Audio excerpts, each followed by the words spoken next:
Olá, queridos amigos, sejam todos muito bem-vindos à Alma da Canção. Eu sou Léo Soares, eu e meus amigos estamos aqui para cantar e fazer poesias em nome de Bahá'u'lláh.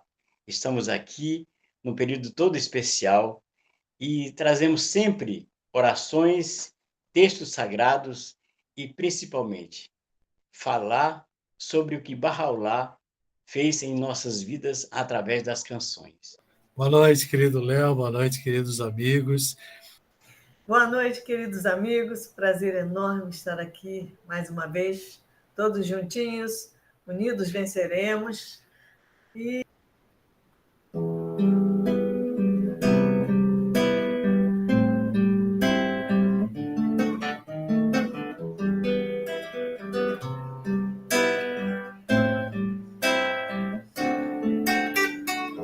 há quem remova as dificuldades, a não ser Deus, a não ser Deus. Diz e louvado seja Deus, Ele é Deus. Todos são seus servos, todos aquecem a seu mandamento.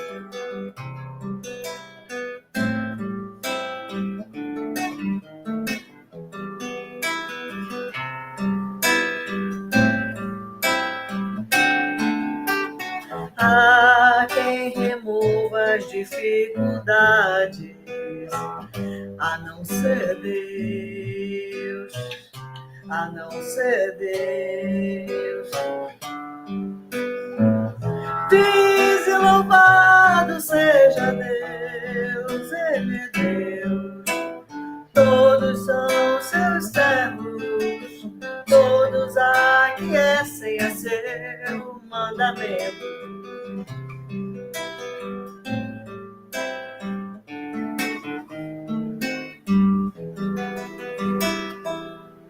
Nós, Bahais, no mundo inteiro, nesse período agora, de 1º de março até o dia 19, nós atravessamos um momento muito especial na vida de cada um de nós, na vida de cada Bahai, das comunidades, que é um período de jejum. Não é nenhuma novidade, na verdade, né? O jejum é praticado em várias religiões, parte da alimentação espiritual que a gente deve dar às nossas almas, tem basicamente essa conotação espiritual, muito mais do que a parte física de ficarmos sem alimentação do nascer do sol ao pôr do sol. Eu vou ler um texto de Abdu'l-Bahá sobre o jejum, e aí nós podemos consultar depois um pouco sobre os significados, né, e o que se quer dizer com esse texto. Diz o seguinte, Abdu'l-Bahá: o jejum é um símbolo. O jejum significa abstinência da luxúria. O jejum físico é o símbolo dessa abstinência e é um lembrete. Jejuar para esse propósito não significa privar-se completamente de comida. A regra de ouro em relação à comida é não comer demais nem comer muito pouco. Um homem não é capaz de servir a Deus com o cérebro ou o corpo se ele está enfraquecido pela falta de comida e não consegue ver claramente. Isso é muito interessante. O Léo levantou uma questão antes que é interessante, que algumas pessoas fazem jejum para emagrecer, para perder peso, com esse propósito, né? E não tem nada a ver com o propósito do jejum, como nós lemos, que é realmente o jejum verdadeiro, é o jejum espiritual, onde a gente vai buscar se desviar e evitar tudo quanto é pensamento e ações que vão contra os princípios divinos, né? E a gente tentar aprimorar e desenvolver a nossa espiritualidade, o nosso amor pela humanidade, enfim. uma série de virtudes que a gente deve ir trabalhando e cultivando, principalmente nesse período. A vida toda a gente deve fazer isso, na verdade, né? Mas esse período é um período em que a gente deve dar uma ênfase muito maior, né? De fazer isso realmente com bastante força para que surta efeito, né? Para que a gente realmente alimente menos o corpo e muito mais a alma nesse período. Quem gostaria de fazer algum comentário sobre esse texto?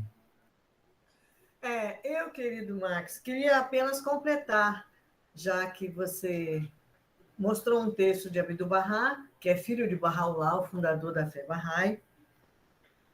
Bahá'u'lláh, vocês vão sentir que ele já tem mais aquela força de descrever o jejum como uma lei que ele criou.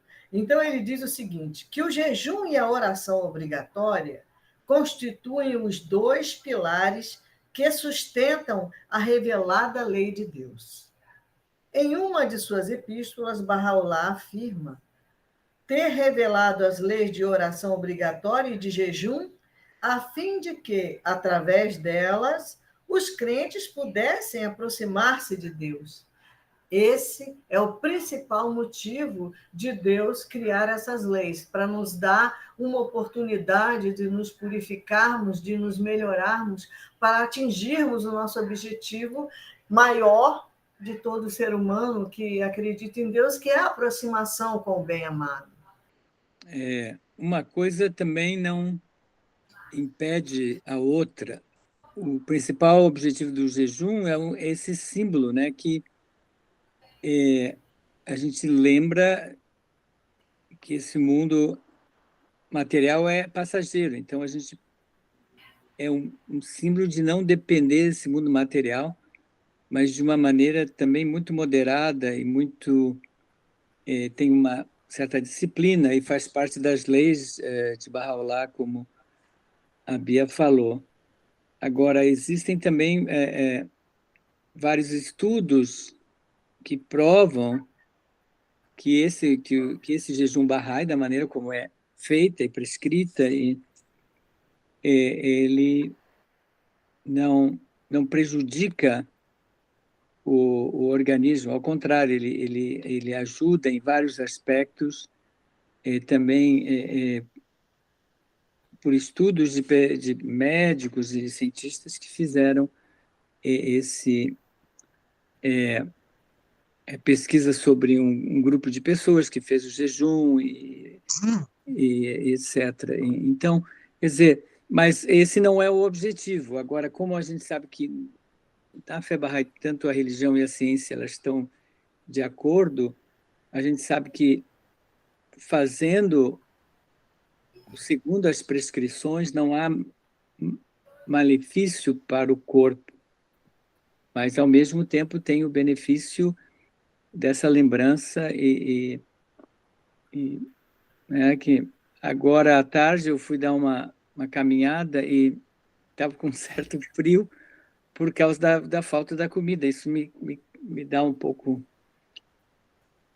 aqui ainda é inverno, né, onde a gente está. Então, quer dizer, são pequenas coisas que não chegam a fazer mal, mas lembram a gente do verdadeiro propósito desta vida aqui na Terra. Então, é uma sabedoria divina também nas leis. Existem outras leis Bahá'ís que se a gente segue, no final, o beneficiário somos nós mesmos, né? Um dos principais propósitos, né, do jejum é o desenvolvimento do autocontrole, né? Você realmente ter domínio sobre seus impulsos físicos e mentais, enfim, né? Abdu'l-Bahá tem uma metáfora maravilhosa que ele fala de cavalo e cavaleiro, como a nossa natureza física, a nossa natureza humana como um cavalo e a nossa natureza espiritual como um cavaleiro. O grande desafio é o cavaleiro realmente tomar o controle, né, do cavalo para que o cavalo possa levá-lo na direção que ele quer. Se ele não consegue ter esse controle sobre o cavalo. O cavalo é que o leva onde o cavalo quiser, né? E isso é péssimo. Sempre no controle do cavalo, né? A gente ter as rédeas na mão e levar ele para o caminho correto. Todas as religiões têm sua época de jejum, né?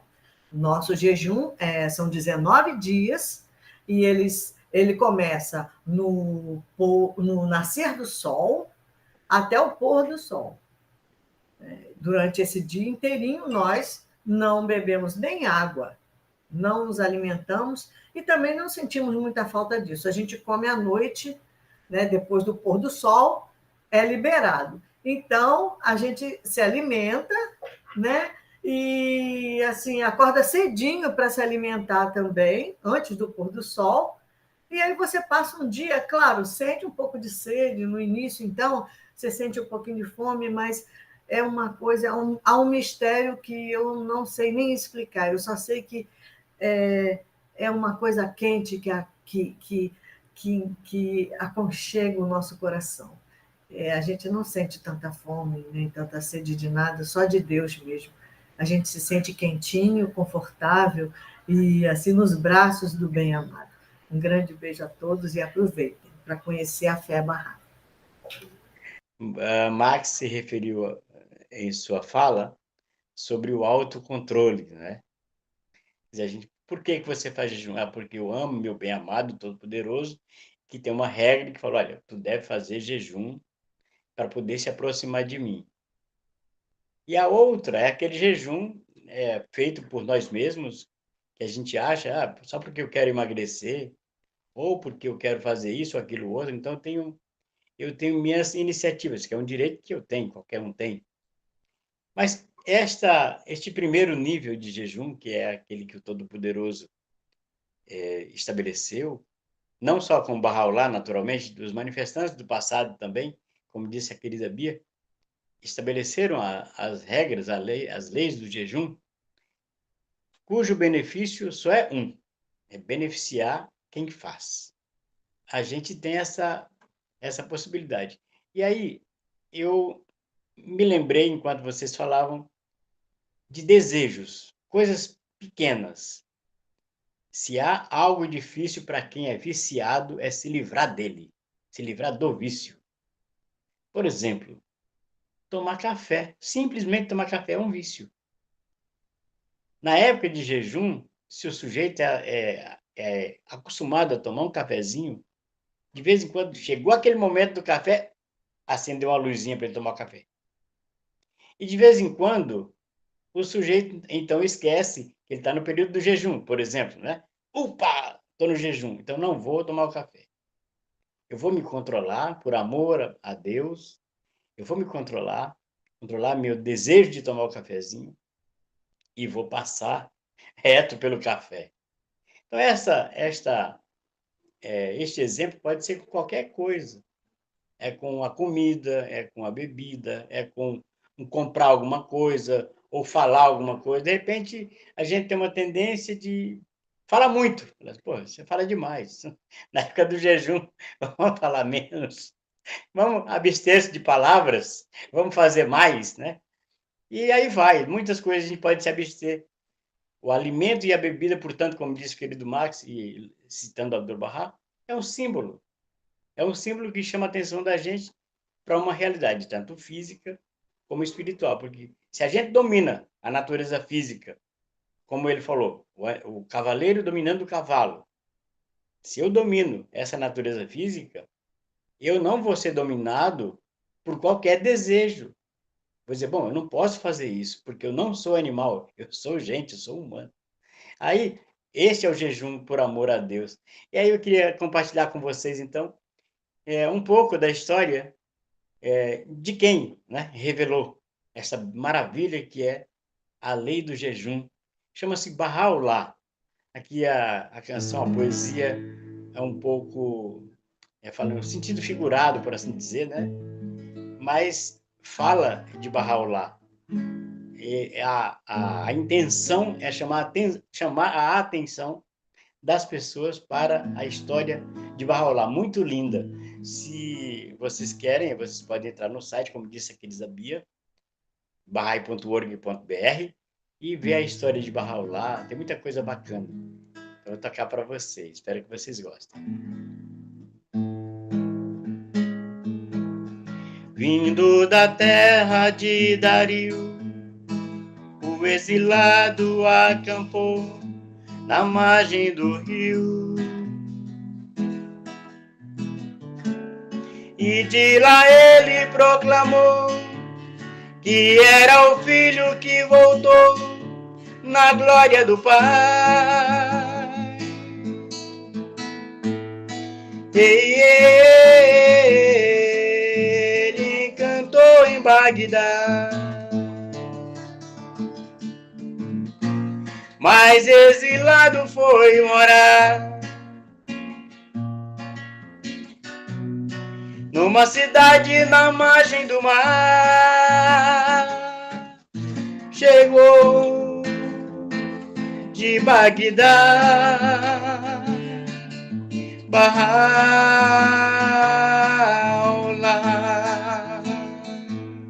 Chegou de Bagdá, Bahá'u'lláh.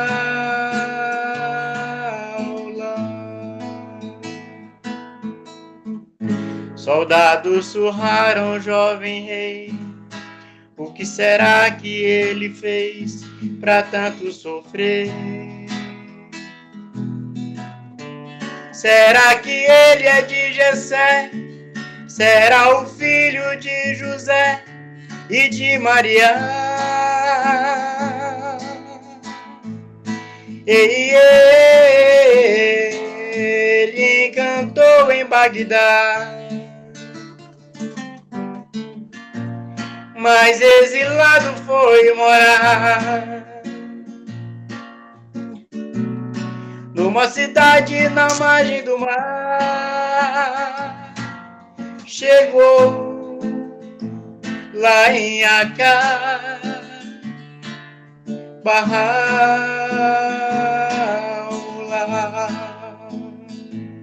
Chegou lá em Acá, Bahá'u'lláh.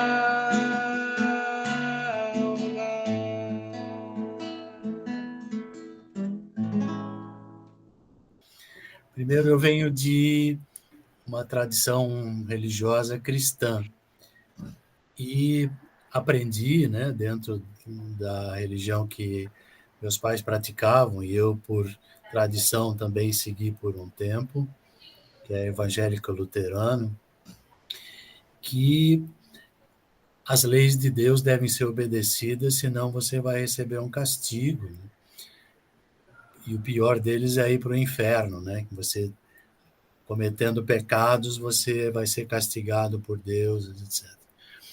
Bahá'u'lláh traz um entendimento novo para a gente e nos enche de paz, de amor, de alegria, porque ele mostra que as leis de Deus são para o benefício do homem. Quem cumpre as leis de Deus colhe os benefícios, as bênçãos que estão embutidas nessas leis. Quem não as cumpre, simplesmente se priva dessas bênçãos, se priva dessas graças divinas. Então, isso é terrível, né? Você ficar privado das bênçãos de Deus. E no jejum Bahá'í também, não há ninguém que cobre se você está fazendo ou não está fazendo, é uma coisa de consciência de cada um. E algumas pessoas não têm obrigatoriedade, como pessoas de uma certa idade, né, ou pessoas que estão doentes, pessoas fracas, né, e pessoas que estão viajando. Tem algumas pessoas que estão, segundo a própria lei, livres de fazer esse jejum físico, né, de se abster de alimentos durante o dia, né, do nascer do sol ao pôr do sol.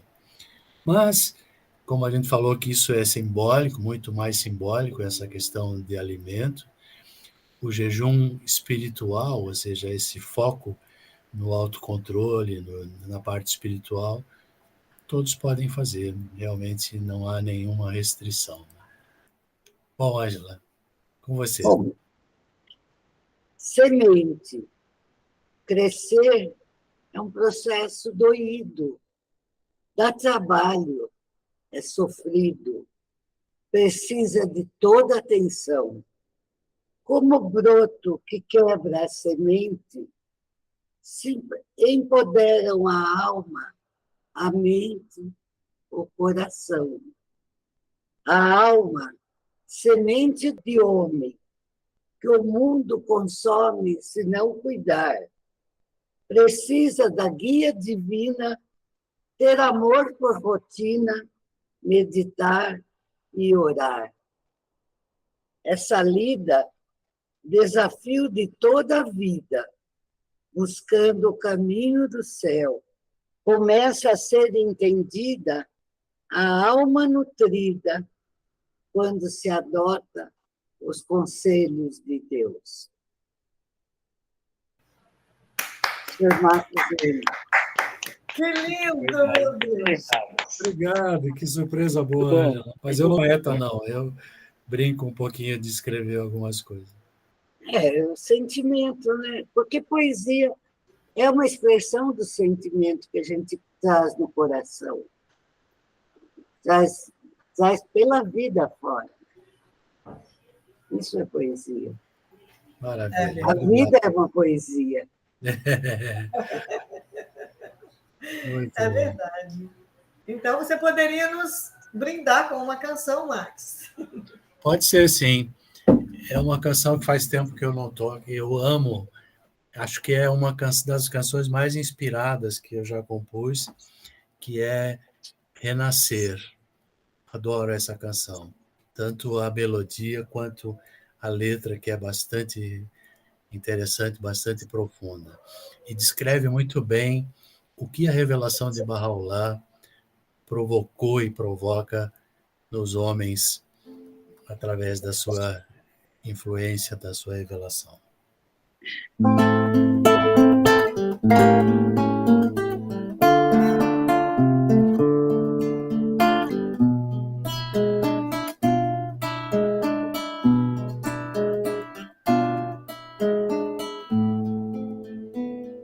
Cresce nos corações uma nova vida que há muito existia em Botão. Brilham os raios do sol que provém do céu para florescer os botões, inundar o mundo com a nova vida que Deus concedeu aos homens para que pudessem amar toda a humanidade em cada cidade e lugar pudessem saber que é tempo de renascer.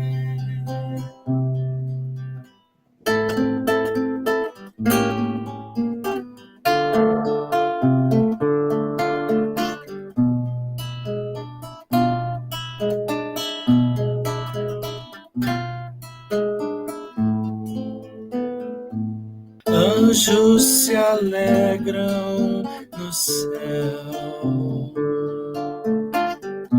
pois renascem homens através da glória de Deus. Brilha a luz da união de todas as raças e de todas as religiões, e se vê no mundo uma nova ordem que há de abrigar os homens paz contra todo o mal, toda dor. Onde haverá somente lugar para o amor, e lá viverão pelas graças do seu Senhor.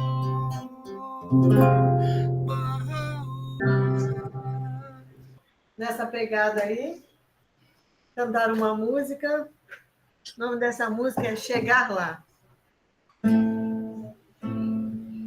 O seu amor eu vou buscar, a vida toda pra me consolar. O seu amor é o verbo a falar, palavras mágicas no ar. Só o amor de Deus pode mostrar a direção correta a tomar. Só o amor pode assegurar que eu vou chegar lá, lá, lá, lá, lá, lá, lá, lá, lá. Seu amor pode nos transformar, pode as diferenças ver e aceitar, enxergar o belo na diversidade, a unidade da humanidade. Só o amor de Deus pode mostrar a direção correta a tomar. Só o amor pode assegurar que eu vou chegar lá, lá, lá, lá, lá, lá, lá, lá. É tua composição, Bia? É sim, é a mais recente. Parabéns. Que linda Obrigada, canção. queridos. Linda É canção. a alma da canção, vai trazendo de volta a vontade de compor. Há uma magia nesse programa em divulgar a fé Bahá'í, que a gente se empolga e o amor de Deus começa a florescer de novo e ele dá os presentes para a gente, né? Isso mesmo, é bem isso. A inspiração, né? Bahá'u'lláh mesmo fala que as artes, né, e ciências, enfim, tudo vem aos homens nesse mundo através da inspiração promovida por seres especiais e muito espirituais que estão lá no reino de Apá. Em atividades que geram espiritualidade, que emanam amor, mas receptíveis, eu acho que nós ficamos a essas influências maravilhosas, né? Mais receptivos nós somos. Então, Léo, alguma canção para gente? Nós estamos neste mês abençoado do jejum, certamente em gratidão. E tal como Sua Santidade Jesus Cristo, ele estabeleceu as bem-aventuranças, né? Por exemplo, bem-aventurado é o manso, porque ele verá o reino dos céus. Que coisa mais linda! Bem-aventurado é quem se dedica ao serviço aos outros. Jesus chama essa atenção, não é? E Bahá'u'lláh também revelou as bem-aventuranças, e aqui estão algumas delas, né? Alguém, de forma muito linda, musicou. Espero que vocês gostem.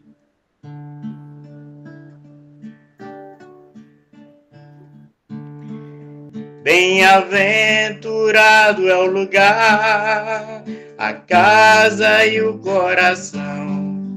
Bem-aventurado a cidade, a montanha.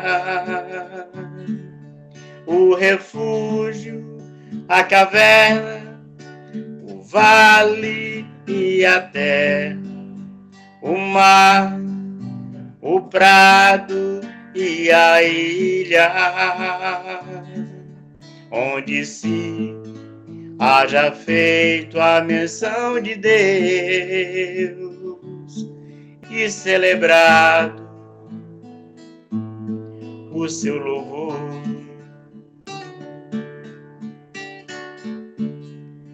Bem-aventurado é o lugar, a casa e o coração. Bem-aventurado a cidade, a montanha, o refúgio, a caverna, o vale e a terra, o mar, o prado e a ilha, onde se haja feito a menção de Deus e celebrado o seu louvor, e celebrado o seu louvor.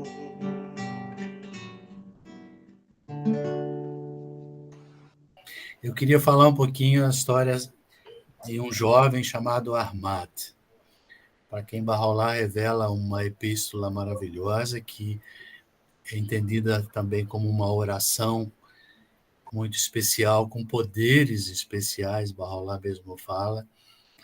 E esse Ahmad é um jovem que, com 15 anos de idade, ele já se sentia totalmente inquieto, porque ele, de origem muçulmana, sabia das promessas que Muhammad faz no Alcorão de que, em determinado momento, iria se revelar um prometido, chamado Caim, na revelação muçulmana. Como em todas as revelações, como a Bia mencionou anteriormente, né, de Krishna, Buda, Moisés, Jesus, todos eles falaram sobre um momento em que uma nova revelação iria surgir para a humanidade, aquela revelação que iria trazer paz, harmonia e o estabelecimento do reino de Deus na Terra. Então, nós vemos isso em todas elas, no cristianismo, no islamismo. E esse jovem, né, de tradição islâmica, ele sabia disso e que era o momento em que essa revelação do Caim deveria estar para acontecer ou já teria acontecido. E ele, então, sai em busca de pistas, vai procurar sábios, homens considerados santos, que pudessem dizer a ele aonde encontrar o prometido. E aí, se ele viaja a várias partes do mundo, vai à Índia buscar orientação ou dicas e pistas, né, dos gurus e, enfim, esses homens considerados espirituais, né, lá na Índia, que é um local considerado de grande espiritualidade no mundo. Enfim, ele passa 25 anos da vida dele procurando encontrar o caminho que o levasse ao prometido. E ele encontra, em determinado momento, né, a história é um pouquinho mais longa, eu vou encurtar, obviamente, alguém que ensina a ele sobre a fé Bahá'í e diz que essa revelação já aconteceu e que esse prometido já está entre os homens. E ele aceita isso e, em determinado momento, ele se dirige a Bagdá, a cidade onde Bahá'u'lláh estava. E ele se encontra com Bahá'u'lláh, e quando ele se encontra com Bahá'u'lláh, percebe que Bahá'u'lláh é esse prometido, realmente ele quase que desfalece na presença de Bahá'u'lláh, de tão emocionado e tão tocado que ele ficou ao observar a pessoa, né? E mais do que a pessoa, né? O semblante e o espírito que emanava de Bahá'u'lláh. E ele, então, vive por um tempo com Bahá'u'lláh em Bagdá, perto de Bahá'u'lláh, e sempre estando na sua presença. E quando Bahá'u'lláh é exilado de Bagdá para ir para Adrianópolis, ele pede para ir junto, mas Bahá'u'lláh não deixa, e ele então toma outros rumos e tal, e o tempo passa. E ele, depois de alguns anos, ele resolve fazer uma viagem para encontrar Bahá'u'lláh em Adrianópolis. E quando ele chega em Istambul, ele recebe uma carta contendo essa epístola, a Epístola de Ahmad, que eu mencionei antes, que é uma oração, nós adotamos como uma oração poderosíssima, que Bahá'u'lláh mesmo fala que ela tem esse poder de ajuda, né? Ele recebe isso, então, o que ele diz nesse momento, eu vou ler para os amigos. Ele diz, recebi a epístola do Roxinol do Paraíso, e lendo-a repetidas vezes, descobri que meu bem-amado desejava que fosse ensinar a sua causa. Portanto, eu preferi a obediência a visitá-lo. Ele, embora sequioso de encontrar Bahá'u'lláh, né, seu amado, e sabendo que ele é esse prometido de todas as épocas, de todas as religiões, quando ele recebe essa epístola, ele entende que Bahá'u'lláh quer que ele vá pelo mundo ensinando a fé, divulgando os ensinamentos da revelação de Bahá'u'lláh, e ele então desiste, já pertinho de Bahá'u'lláh, ele desiste de encontrar Bahá'u'lláh e volta para a Pérsia e divulga os ensinamentos de Bahá'u'lláh para todo o mundo. Com muito sucesso, inclusive, muitas pessoas abraçaram essa nova revelação através dele. E um caso interessante que eu gostaria de compartilhar com os amigos, quando ele está em Bagdá, na presença de Bahá'u'lláh, ele relata algo muito, muito interessante para a nossa reflexão. Ele diz, quão inumeráveis, grandes e imensamente poderosos foram os acontecimentos daqueles anos. Nossas noites eram cheias de memoráveis episódios. Alegrias e algumas vezes tristezas eram nossas experiências que estão além do poder da descrição. Por exemplo, um dia, enquanto a abençoada beleza estava caminhando, um funcionário do governo se aproxima dele e relata que um de seus seguidores havia sido assassinado e seu corpo jogado às margens do rio. A língua do poder e força, ele está falando de Bahá'u'lláh, né? Respondeu, ninguém o assassinou. Através de 70.000 véus de luz, nós lhes mostramos a glória de Deus numa extensão menor aqui de o furo de uma agulha. Daí ele não pôde mais suportar essa vida material e ofereceu-se em sacrifício. Imaginem, né?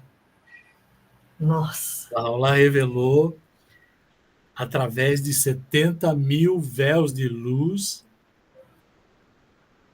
mostrou a glória de Deus numa extensão menor do que o buraco de uma agulha. E ele não aguentou mais ficar nesse mundo. Então imaginem o que há de ser, né? O que espero que todos nós possamos encontrar quando formos para o mundo espiritual. Epístola de Ahmad tem 3 coisas que Bahá'u'lláh fala lá no final, que é uma promessa maravilhosa. 2, porém, me chamam muita atenção. É a sinceridade, a primeira condição que Deus coloca para a pessoa. Ele diz, eis que o roxinol do paraíso canta sobre os ramos da árvore da eternidade com santas e suaves melodias, proclamando a quem? Aos sinceros as boas novas de que Deus está próximo. Essa é uma. Ele não chama ninguém senão aos sinceros. Se tu não é sincero, isso é o meu entendimento, né? Se tu não é sincero, então pode deixar de lado. É sinceridade. Lá, nas últimas palavras, ele diz, se alguém em aflição ou tristeza, recitar esta epístola. É uma promessa. Recitar esta epístola com, de novo, sinceridade absoluta. Aí vem a promessa: Deus lhe banirá as dificuldades, removerá as aflições. Não me recordo agora. Isso, exatamente. Veja, Jesus fez isso lá no Pai Nosso. Perdoai as nossas ofensas, assim como nós perdoamos a quem nos tem ofendido. Ou seja, ele condicionou o perdão a mim, se eu por acaso não fizer caso com o meu irmão que errou comigo. E Bahá'u'lláh está dizendo, tu deve ser sincero. Sinceridade, a primeira é a chave que abre a porta. Muito lindo, né? Era esse comentário que eu queria fazer, Max. Realmente muito poderosa a epístola. Maravilhosa. Obrigado, Léo. Lindo comentário. Muito bom, muito pertinente.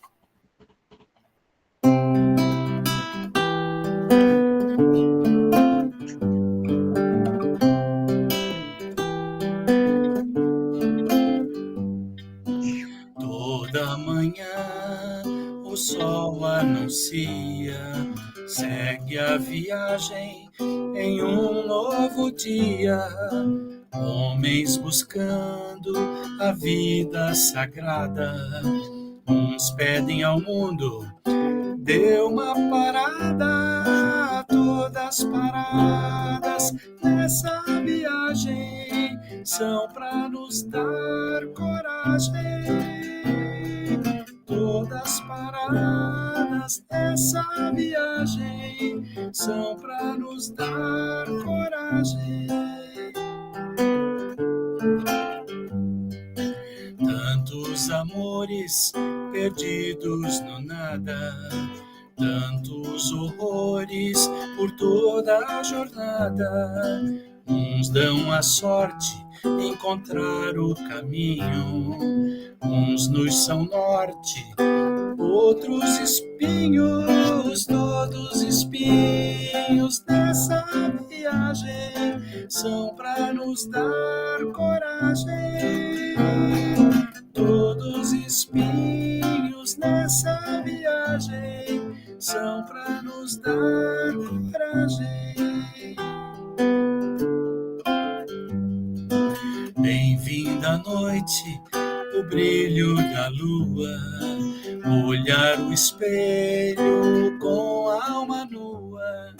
Sonhos de fé, sonhos de amores, assim como são nossas dores. Todas as dores dessa viagem são para nos dar coragem. Todas as dores dessa viagem são para nos dar coragem.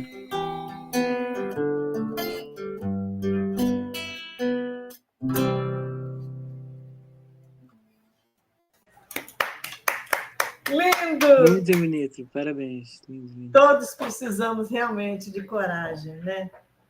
Mas com Deus no coração, a coragem vem mais fácil, gente. E a palavra vem. Coragem é coração, né? É isso. Com Deus, a gente consegue melhorar o nosso estado e obtermos a coragem necessária para encarar esta vida e nos aproximarmos do bem-amado. Então, eu vou me despedindo de todos e vou entoar essa linda oração de cura para o sobrinho do Jairo. Tudo bem, uma boa noite aos amigos, então.